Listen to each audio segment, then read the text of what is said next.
So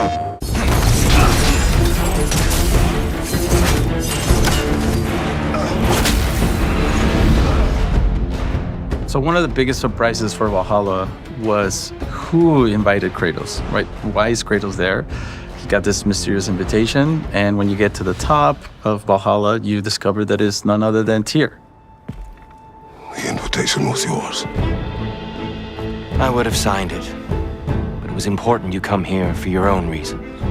Right from the beginning, we knew that Tyr was going to be your ultimate test. When you play Ragnarok and you meet Tyr for the first time, you think you're going to fight this character. You see them standing up, Tyr's so intimidating. And then, in typical Santa Monica fashion, we change expectations and we subvert them. But I think a lot of people kind of play that game. They're like, wow, what if Kratos and Tyr sparred it out? And we wanted to dig into that and really figuring out, how does Tyr fight? What's that relationship? Because they are sparring. It's a very different relationship than we've ever seen Kratos, fight against someone else. Yeah.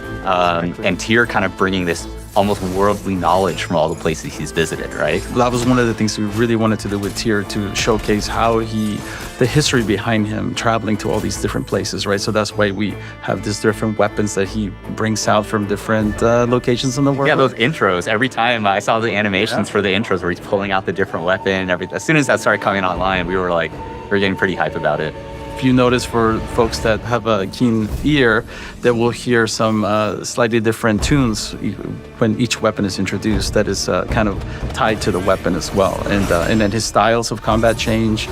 I think you'll enjoy it, if that's the word.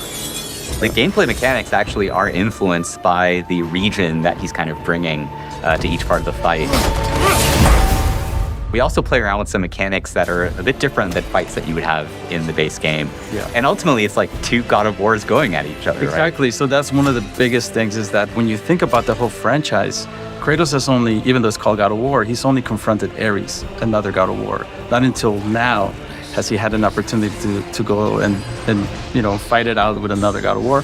Yes, a completely different context, right? Whereas with Ares was about a completely different thing, revenge. Now this is more about personal growth and challenging himself to master himself, to get him to the next step in his life, which is a super exciting way to reframe this epic battle with another God of War, right? That was distinct, but at the same time brings it full circle.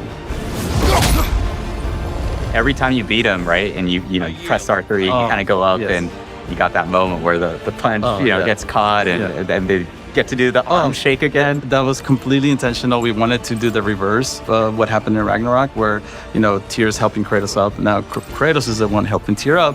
Tyr was definitely a lot of fun to bring to life, and hopefully all of you enjoy fighting them. Arms up!